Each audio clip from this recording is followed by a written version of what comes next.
Yuk kita mulai videonya, ini dia. Nah, sang raja yang berpikir bahwa ratu itu mengetahui semua pembicaraan mereka, dia berniat untuk membunuh si ratu di waktu itu juga. Dan ternyata respon si ratu itu berbeda, tidak seperti yang diharapkan oleh sang raja, di mana sang ratu itu malah mengira si raja itu adalah perampok, jadi dia ngasih semua harta ataupun yang dia miliki waktu itu gitu loh teman-teman. Tapi tiba-tiba saja ada seseorang yang berusaha menyelamatkan sang ratu, dan ternyata itu adalah sepupunya dia. Kemudian dia langsung bertarung dengan sang raja, teman-teman. Dan di sini pun hampir saja kedoknya sang raja itu terbongkar, tapi dia keburu dan buru-buru untuk menutupi wajahnya agar tidak terlihat oleh sepupunya sang ratu. Dan di sini Mimin mau serius nonton ya kan, tapi kelakuannya si Ratu Bengek buat nggak bisa fokus nonton ke pertarungan mereka berdua ya, malah ngakak lihat kelakuan si ratu. Ada-ada aja ya kan. Tapi setelah itu pengawalnya raja datang membantu dia dan dia pun berhasil kabur dari sana. Kemudian sepupunya ratu langsung mengecek keadaan saudaranya itu, dan ternyata untung saja si ratu ini tidak apa-apa, dia cuma mabuk dan habis itu pingsan, teman-teman.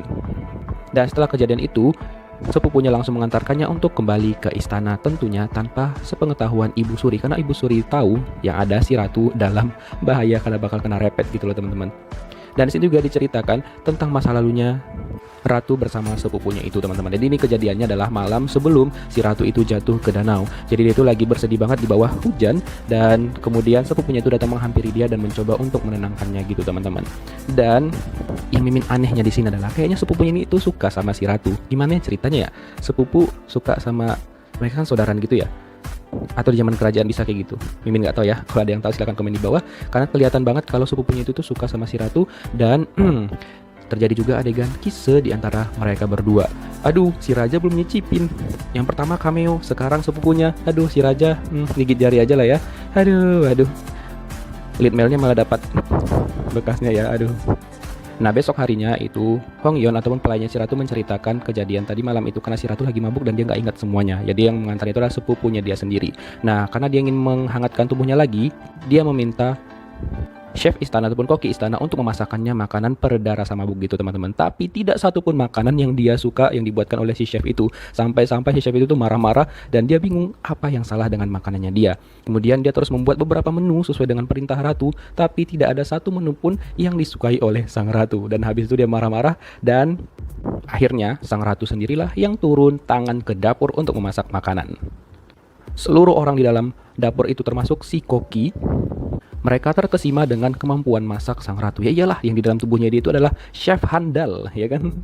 Walaupun sebenarnya si kepala koki itu nggak terima ya kan, dan agak kurang sopan juga sama si ratu. Aduh, ada aja. Dan tapi pada saat dia mencicipi masakan sang ratu, dia terkesima dan kaget kalau rasanya itu benar-benar mengagumkan dan enak banget.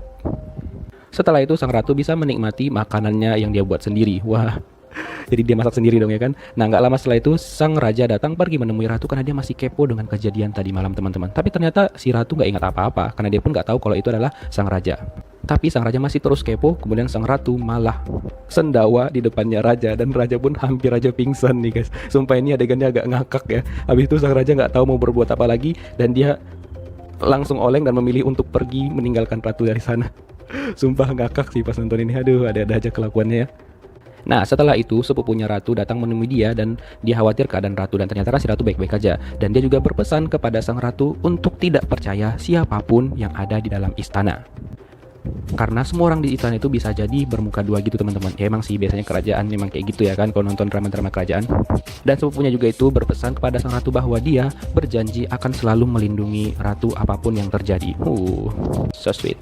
Nah, singkat cerita, sang raja masih terus kepo sama si ratu dan dia memutuskan untuk pergi ke tempatnya ratu dan mereka mau nginep bareng gitu, teman-teman. Tapi si ratu ini tuh nggak seneng dan nggak nyaman, dan dia menyuruh si raja pergi, tapi dia nggak mau dan memutuskan untuk tetap tidur di sana bersama sang ratu. Nah, tapi dalam tidurnya dia bermimpi gitu, teman-teman. Kayaknya ini ingatannya juga ya, kayak di masa lalu gitu. Pas dia kecil dia melihat, nggak tahu itu pelayannya ataupun saudaranya dia itu dibunuh ataupun ditebas gitu, teman-teman. Dan sang ratu terbangun karena si raja itu ngigau, dan pada saat si raja bangun yang dia lihat bukannya si ratu tapi malah si si selir Kimprot ya kan. Aduh, dan dia langsung meluk, kemudian itu kan si ratu, dia langsung mukul dan ninju si raja karena dia nggak nyaman, karena dia itu cowok sebenarnya dalam dirinya. Nah, besoknya di tempat memanah gitu, teman-teman, si ratu mengobrol bersama si selir Kimprot. Nah, si ratu ini kan mencoba tetap akrab dengan si selir, tapi si selir itu kayaknya masih ketus banget sama si ratu. Dan di sini pun dia ada percakapan dengan si ratu. Dia mengatakan bahwa bukan dialah orang yang mendorong sang ratu ke danau teman-teman, tapi sang ratu sendirilah yang menjatuhkan diri ke danau kemudian memfitnahnya di kerajaan. Mimin tapi nggak percaya ya dengan apa yang dikatakan dia. Kalian gimana? Karena Mimin masih curiga dengan si selir Kimprot ini. Bisa jadi dia bohong ya kan, malah nuduh si ratu. Nah, singkat cerita lagi guys, sang pangeran itu meminta anggotanya untuk memberikannya ramuan gitu, dan dimana ramuan itu mau dikasihkan kepada raja untuk diberikan kepada ratu, dimana ramuan itu nanti bisa membuat orang itu kayak berhalusinasi dan mengaku tentang perbuatannya gitu loh. Ya gitulah kira-kira ya. Nah, sedangkan si ratu itu masih sibuk saja di dapur karena dia ingin mempersiapkan makanan untuk Ibu Suri. Dimana tujuannya dia adalah dengan dia memasak itu ke Ibu Suri, jadi dia bisa meminta danau itu diisi kembali dengan air lebih cepat gitu teman-teman. Jadi dia rela begadang semalaman untuk memasak untuk Ibu Suri.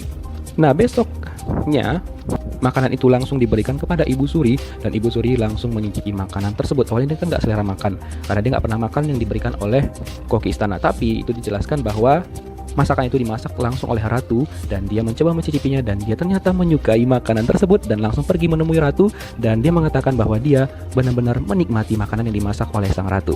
Dan sang ratu pun memuji-mujinya dan mengatakan bahwa masakan itu adalah masakan yang sehat dan bisa menunda penuaan gitu teman-teman. Dan akhirnya sang ratu pun mendapat restu dari Ibu Suri untuk mengisi danau tersebut dengan air. Kan setelah itu si sang ratu senang banget dan memerintahkan semua pelayan kerajaan untuk mengisi danau itu dengan ratu. Tapi mohon maaf nih ya, itu ngisinya manual. Gimana tuh mau penuhnya guys? Aduh aneh. Dan ternyata di sini kagak pernah hujan apa ya?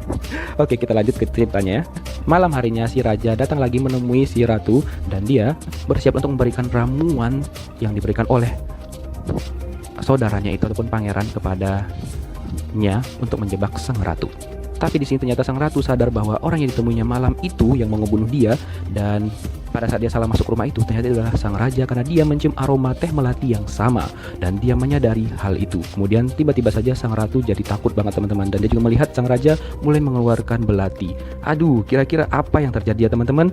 Aduh, Mimin penasaran banget. Kita tunggu aja jawabannya di episode 4 malam ini. Oke, thank you for watching teman-teman. See you on next video. Bye bye.